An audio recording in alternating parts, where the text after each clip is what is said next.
Hello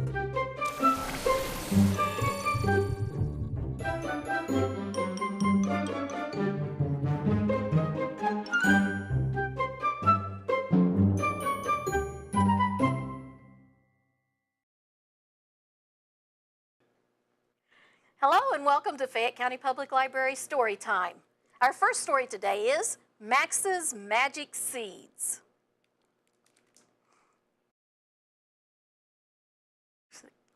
You like that guy? I like that guy. He's funny. My name is Max, and today is my birthday. That's me sitting by the window waiting. All the guests have arrived, except one is still missing. My favorite uncle, Uncle Bill. He's never on time, complained Aunt Betty. Yeah, maybe so, I said, but he always shows up. She knew I was right. And he brings the funniest gifts of anybody, I added. Suddenly, a horn honked loudly, and a really old bus stopped in front of the house. He's here, I shouted and ran to the door.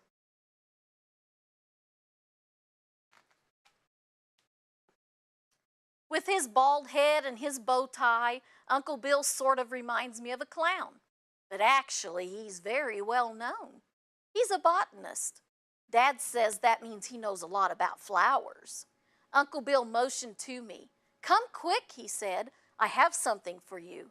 But shh, it's a secret. A secret? I asked and followed him curiously.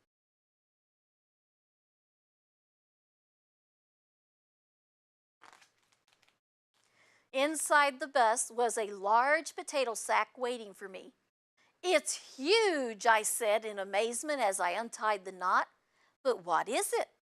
The sack was full of seeds, big ones, little ones, fat ones, thin ones.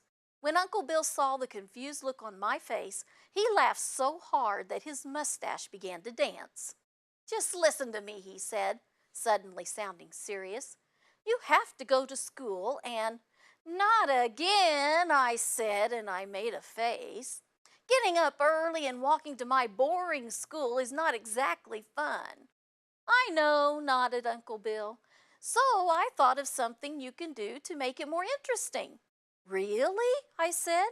How? You can beautify your way to school, he said. I don't get it, I answered.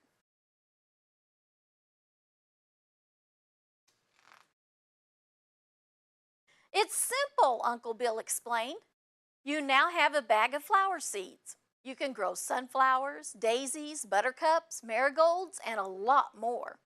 When you leave the house, you should fill your pockets with the seeds. Then on your way to school, you can scatter them everywhere, along the sidewalk, beside the fountain, in front of the school, just anywhere you find soil. Then what? I asked. Then you need to be patient. But be careful, he warned. Nobody should see you do it. It should be a surprise. Well, if you say so, I said. Then like two thieves, we snuck into the house and hid the bag in my closet.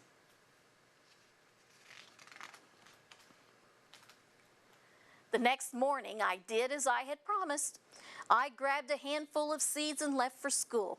Like always, I was as slow as a snail.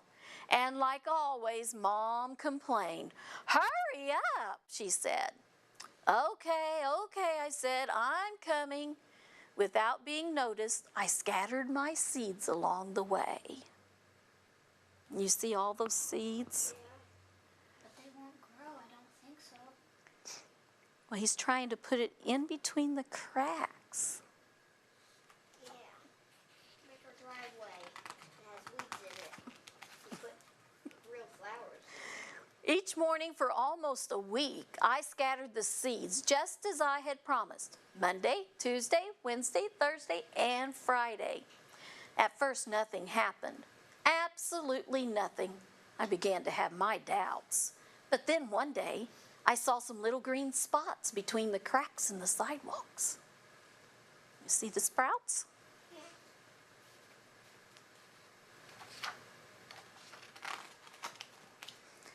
Soon, little stems began growing. Then tiny buds appeared.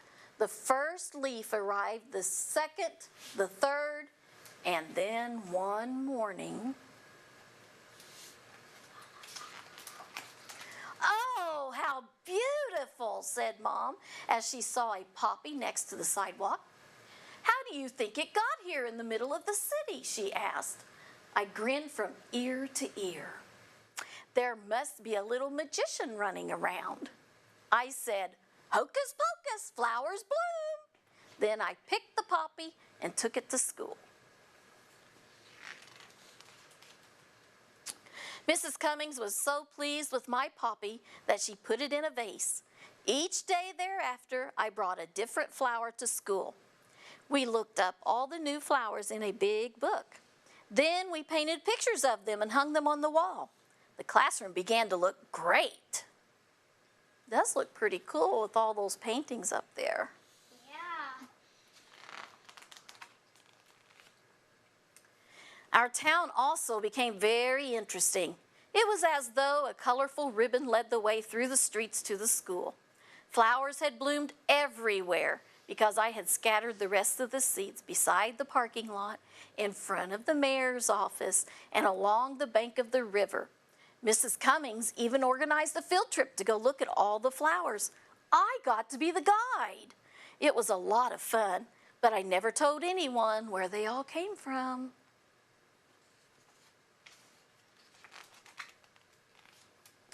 The community was more than amazed. "What's going on? Unbelievable! Beautiful!" No one understood why, but everyone was happy and enjoyed going for walks. Aunt Betty even seemed to be in a better mood. Then something really unbelievable happened. One day, a letter arrived at City Hall. It said that our town had won a contest called the Power of Flowers. To receive the prize, the mayor was supposed to build a stage in the center of the city between the pansies and the forget-me-nots. As everyone gathered together for the celebration, there was a surprise waiting for me. In the middle of the mayor's speech, he called my name and asked me to join him on the stage. What do you think they're going to do?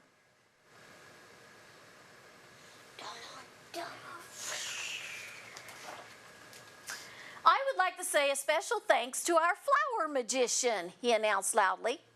"But how did you know?" I asked. "It was easy to find you," laughed the mayor. Now, how do you think they found him?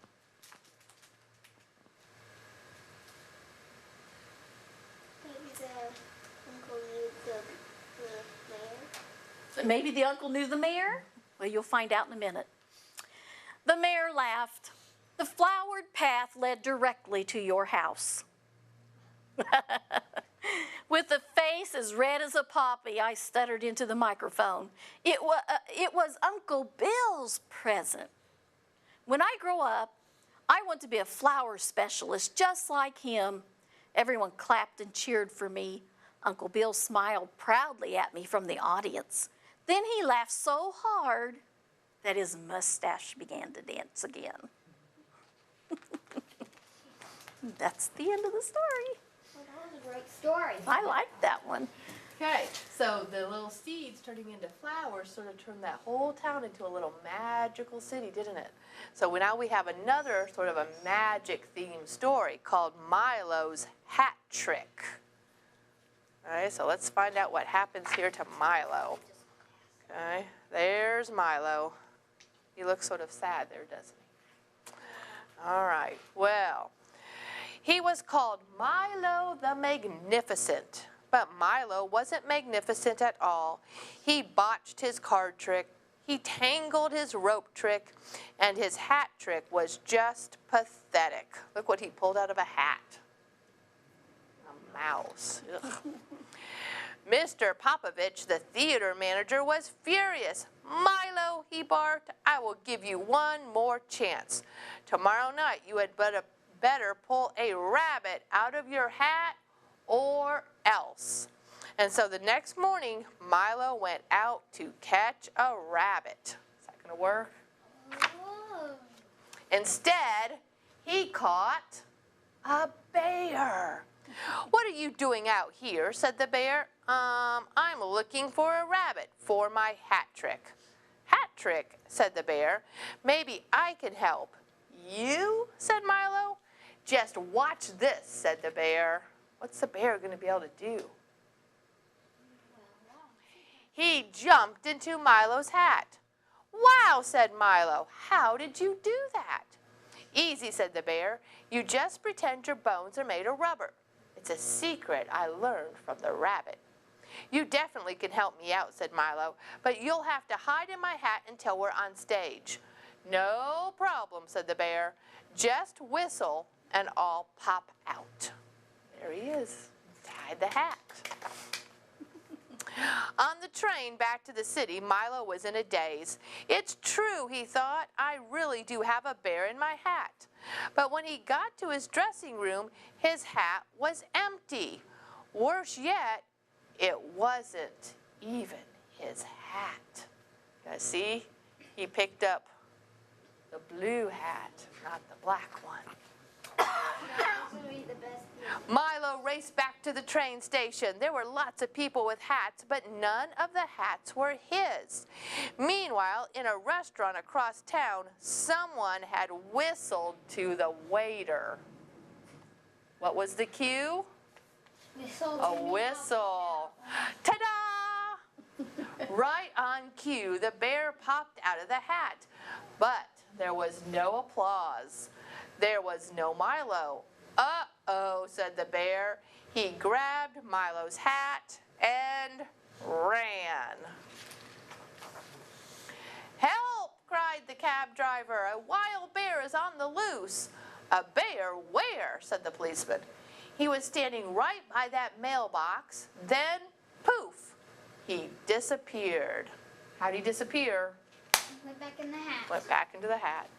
"Oh, gosh," said the bear. "How in the world did I ever find that magician?" Looks like he just sort of jumped into the mailbox this time instead, huh? Just then a school teacher was passing the mailbox. "Hurry up, children," she said, "or we're going to be late for the magic show." "Magic show?" thought the bear. He slipped out of the slot and quickly joined the line. Part of him anyway, right? Minutes before the matinee, Milo slouched into the theater. "It's no use, Mr. Popovich," he said. "I couldn't find a rabbit." "Rabbit or no rabbit, you've got to go on," Mr. Popovich said. "Just look, the house is packed." Milo looked. A very familiar hat was sitting on the very front row. "My hat! Would you please hand me my hat?" Think he's going to get his hat? Milo whistled, and out popped the bear. "Boy," said the bear, "am I glad to see you." For the rest of the afternoon, the bear jumped in and out of hats of all shapes and sizes. Milo's new act was a smash. I thought the bear would just break the hat. Mr. Popovich was ecstatic. For 3 solid weeks, Milo and the bear were the hottest ticket in town. But one day during intermission, the bear yawned an enormous yawn, and popping in and out of 762 hats, he was pooped. He's tired, isn't he? So Milo took the bear home. Back in his cave, the bear settled down for a long nap. "Gee," said Milo, "what am I going to do without you?" The bear yawned. "Like I said before, you just..." And then he was asleep. What did you have to, how did he finish his sentence? You just what? What did he say before? You just... Need to pretend your bones are made of rubber. That's right. So these days, Milo has a brand new show. He closes it with a hat trick, and it's a very special hat trick. What do you think he does? It's the secret he learned from the bear. So he has learned to make his bones like rubber, right? And jump and hide in the hat. How can you make your bones into rubber and then jump into the hat? Just believe. I don't know, but I've got a special hat right here. And today it is filled with some things that I want you to guess. Okay, so Let's use X-ray There's several things in my hat. The first one is I am smaller than a marker, but I'm just as colorful. What could I be? Butterfly. It's actually a colored pencil. Small, it's going to fit in my hand. Smaller than a marker. It's a crayon. Okay. Now, next one is I am a tool used for building, and I come in many colors. What am I? Can't guess it. A toy that you use for building things.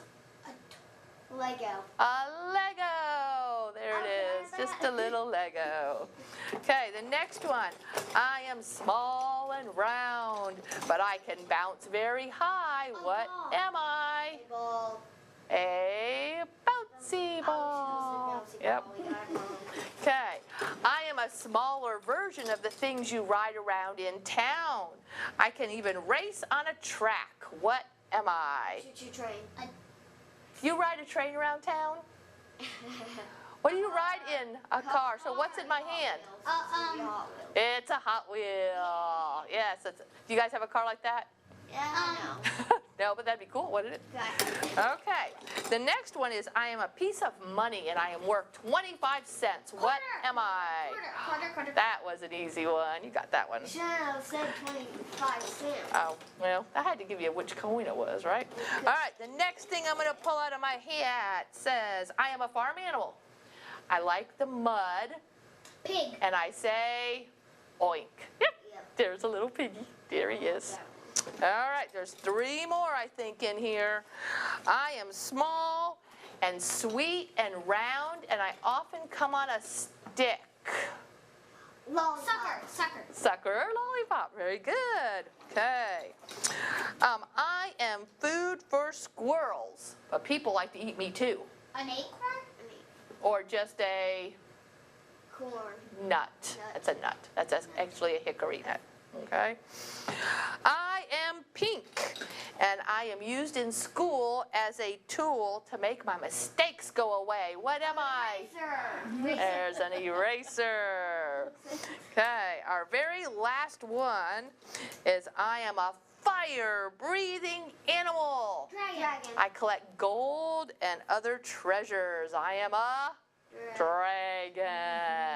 I want that. So that was my special little hat trick that you guys could guess. What am I? No. I hope you had fun with that. I'm gonna look in it, and there'll probably be nothing in there. I like to guess riddles. I really That's see fun. nothing in there. Our next story is Hey Presto. We have another hat. Why is there so many hats? Well, because today's all about magic. Yeah. Well, hats are not exactly magic. Well, hat tricks. Presto and Monty didn't have much, but it didn't matter. They were best friends and they were happy.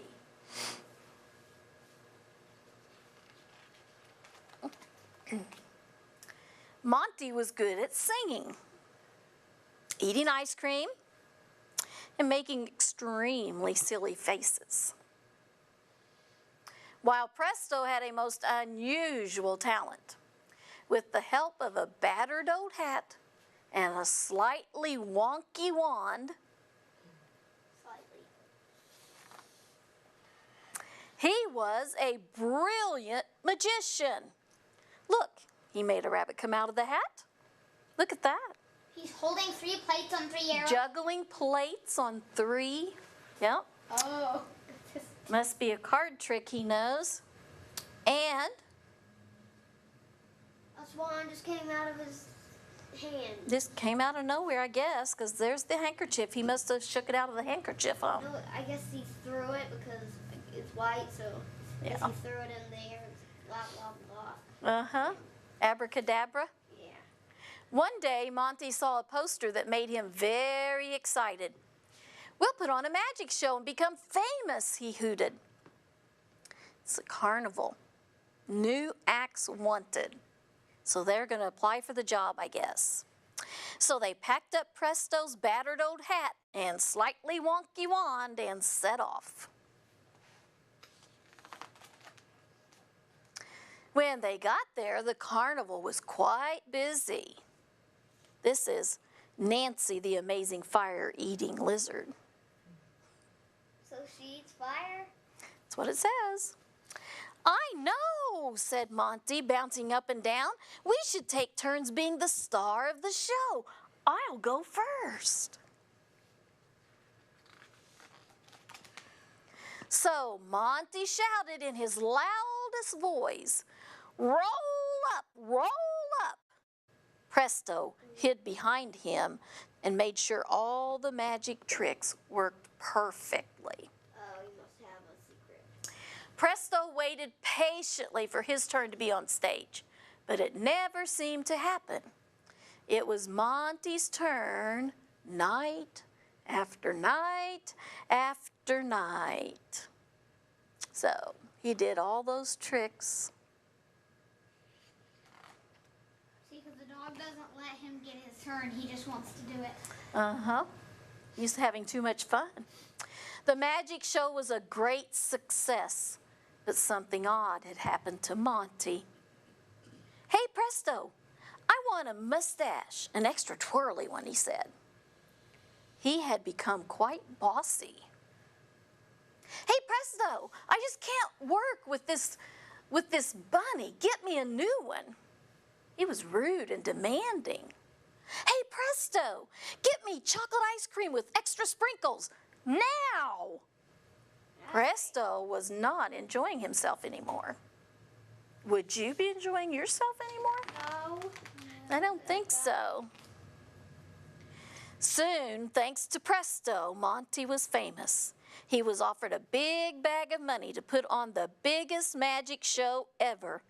It would even be on television. I'm going to be a superstar, said Monty.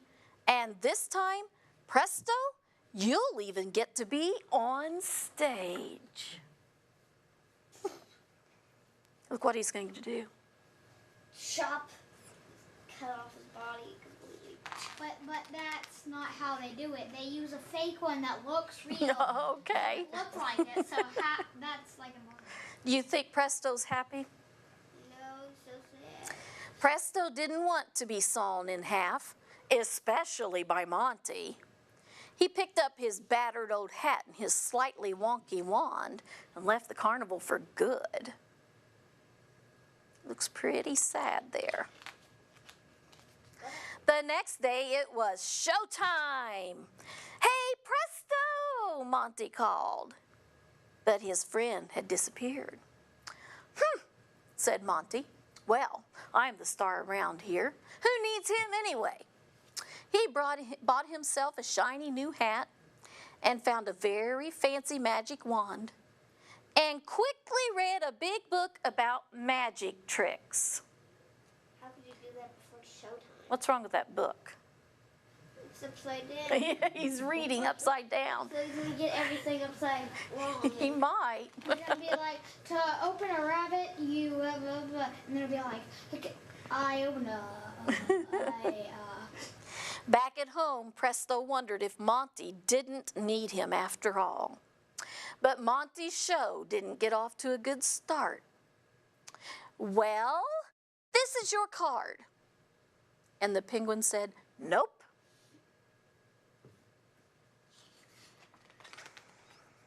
And it went from bad. Oh no, it pooped on him. Tap the hat, come on, bunny, to worse. Look at all those bunnies popped out. He's saying, help. Yeah, help, help. Presto couldn't bear it any longer. So he must have an idea. What do you think? Monty knew his time as a famous magician was over, but that wasn't why he felt sad. Oh, Presto, said Monty. I wish you were here. What a terrible friend I've been. Pee. I think it's funny that rabbit has a mustache. Yeah, he grabbed the mustache off. What's the book say? Easy peasy magic. Easy peasy magic. Easy peasy. He didn't do so good, did he? He read it upside down. He went magic peasy easy. No. Now, would you trust those rabbits to saw you in half? No. Probably cut your hand Yeah, off. he's pretty worried at this point. I see his eyes. He's like, But then, hey, Presto! And Presto finally made his entrance. Look at that. He got all the rabbits back in the hat. The bunny's like the cat better than the dog. And he's still using that wonky wand. Better, I guess. The crowd went wild. Look at all the roses they threw up there. Whoa. Those are expensive. Yeah. Money. Oh, Presto, said Monty. I've missed you so much. Presto gave a contented purr, and Monty promised that things would be different from now on.